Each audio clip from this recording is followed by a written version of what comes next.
저희는 서울에서 50년 넘게 살아온 부부입니다. 젊은 시절 시골에서 올라와 아무 연고도 없이 살아남으려 발버둥쳤습니다.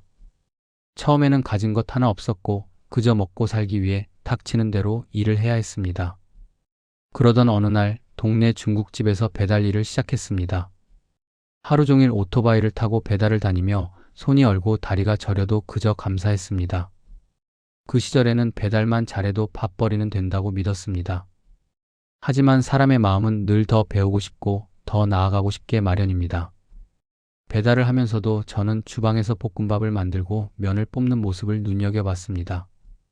처음에는 주방장이 야단도 많이 쳤습니다. 그릇이나 깨끗이 닦아 하며 큰 소리로 혼도 내셨죠. 그러나 어느 날 사장님이 제 눈빛을 보고는 말씀하셨습니다. 너 해볼래? 불합은 힘들지만 배우면 평생 밥은 먹고 산다. 그 한마디가 제 인생의 전환점이었습니다. 그날부터 저는 밤마다 불 앞에서 웍을 흔들며 손에 물집이 잡히고 손등에 화상을 입어가며 기술을 배웠습니다. 불맛이라는 것이 단순히 센 불의 온도만으로 나는 게 아니라 그 순간의 감각과 타이밍으로 완성된다는 것도 그때 처음 알았습니다. 그 시절은 고되고 힘들었지만 그 어느 때보다 뜨겁게 살았습니다. 몇 년이 지나 저는 그 중국집의 주방장이 되었습니다. 배달원으로 시작했던 제가 이제 주방을 책임지는 사람이 된 것입니다. 그 후 저희는 조금씩 꿈을 키워나갔습니다. 대출을 끼고 조그만 중국집을 월세로 시작했습니다. 하루하루가 전쟁 같았지만 손님이 한 명, 두 명 늘어날 때마다 그저 감사했습니다. 점심에는 동네 회사원들이, 저녁에는 가족들과 회식 손님들이 찾아왔습니다. 우리는 불철주야로 일했고 밤에는 서로의 손을 꼭 잡고 조금만 더 힘내자고 다짐했습니다. 세월이 흐르며 대출도 모두 갚았습니다. 그리고 마침내 저희 이름으로 된 식당을 분당에 열게 되었습니다. 그 시절 운도 참 좋았습니다. 반도체 산업이 호황기를 맞아 근처 회사 직원들이 점심마다 줄을 섰고 저녁이 되면 더욱 손님들이 많아져서 피곤한 줄도 몰랐습니다. 식당은 번창했고 저희도 조그만 아파트 한 채를 마련했습니다. 하루하루 바쁘게 살면서도 그 안에서 서로에게 의지하며 웃던 날들이었습니다. 하지만 그 시간 동안 저희의 두 아들은 늘 혼자였습니다. 식당이 바쁘다 보니 아이들은 늘 학원과 식당, 집을 오가며 지냈습니다. 학원만 보내주면 알아서 하겠거니 생각했지만 지금 돌아보면 그건 부모의 자기 위로였을 뿐이었습니다. 식당 영업시간 동안 아이들이 밖을 돌아다니는 게 늘 마음에 걸렸고 집에 혼자 두자니 불안했습니다. 그 불안함이 결국 아이들과의 거리로 이어졌다는 걸 뒤늦게 깨달았습니다. 아이들은 성인이 되었고 저희는 그저 안정된 직장에 들어가 매달 월급을 받으며 평범하게 살아가길 바랐습니다. 하지만 아들들은 달랐습니다.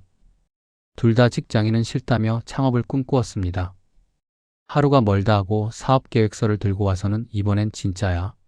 엄마 아빠 꼭 도와줘야 해. 라고 말했습니다. 그때는 이미 분당의 아파트 시세가 많이 올랐습니다. 주변 사람들은 천당 아래 분당이라는 말까지 할 정도로 잘 나가던 시절이었습니다. 아들들은 그런 말도 종종 꺼냈습니다. 그 아파트 팔면 사업 자금이 될 텐데. 그 말을 들을 때마다 마음이 흔들렸습니다. 그래, 우리가 어릴 적 아이들을 제대로 돌보지 못했잖아. 부모로서의 책임을 다해야지. 그렇게 스스로를 설득했습니다. 결국 우리는 아파트를 담보로 아들들의 첫 사업을 도왔습니다. 이번만 잘 되면 꼭 보란듯이 성공해서 부모님 호강시켜 드릴게요. 그 말이 그렇게 달콤하게 들릴 수가 없었습니다. 그 말 한마디에 지난 세월의 죄책감이 모두 녹아내렸습니다. 그러나 현실은 달랐습니다. 사업은 잘 되지 않았고 아들들은 자꾸 이번만 도와주세요. 정말 마지막이에요. 라며 전화를 걸어왔습니다. 결국 우리는 수억이 넘던 32평 아파트를 팔았습니다. 아들들에게 반씩 나누어주며 이제 정말 마지막이다라고 말했습니다. 그날 밤 저희는 부모로서 도리를 다했다는 생각에 처음으로 편히 잠들었습니다. 하지만 평화는 오래가지 않았습니다. 얼마 지나지 않아 아들들이 다시 찾아왔습니다. 이번에는 식당을 담보로 융통 좀 해달라며 말했습니다. 그때부터 저희의 삶은 무너져 내렸습니다. 식당은 저희 인생의 전부였습니다. 배달원 시절부터 쌓아 올린 땀과 시간의 결정체였습니다. 그것마저 잃으면 저희는 정말 아무것도 남지 않았습니다. 그날 밤 저희는 밤새도록 이야기했습니다. 이대로는 안 되겠어. 이러다 우리 둘 다 무너져. 결국 우리는 결단했습니다. 아들들에게 알리지 않고 조용히 이사를 갔습니다. 전화번호도 바꾸었습니다. 하지만 그들은 영업 중인 식당까지 찾아왔습니다. 손님들 앞에서 언성을 높이고 돈 이야기를 하는 모습에 저는 온몸이 떨렸습니다. 그때 처음으로 아들들이 아니라 원수처럼 느껴졌습니다. 세상에 내 아이를 피해야 한다니. 그 절망감은 말로 다할 수 없었습니다. 그 순간 지난날 열심히 살며 쌓아온 모든 것이 무너지는 기분이었습니다. 결국 우리는 다시 한번 도망치듯 삶을 정리했습니다. 전화번호를 바꾸고 식당 문을 닫았습니다. 그리고 사람들에게도 행선지를 알리지 않은 채 남쪽 끝 작은 소도시로 내려왔습니다. 이제는 누구도 저희를 찾지 못했습니다. 아들들과의 연은 끊겼습니다. 처음엔 낯설고 쓸쓸했습니다. 낮에는 정막이 감돌고 밤에는 가끔 전화기 불빛이 켜질까 두려웠습니다. 그러나 조금씩 그 고요 속에서 평화를 찾기 시작했습니다. 우리는 다시 작은 중국집을 열었습니다. 간판도 번듯하지 않았습니다. 손님이 오면 짜장면을 정성껏 만들고 손님이 없으면 둘이서 테이블에 앉아 따뜻한 차를 마시며 이야기를 나누었습니다. 이곳의 사람들은 따뜻했습니다.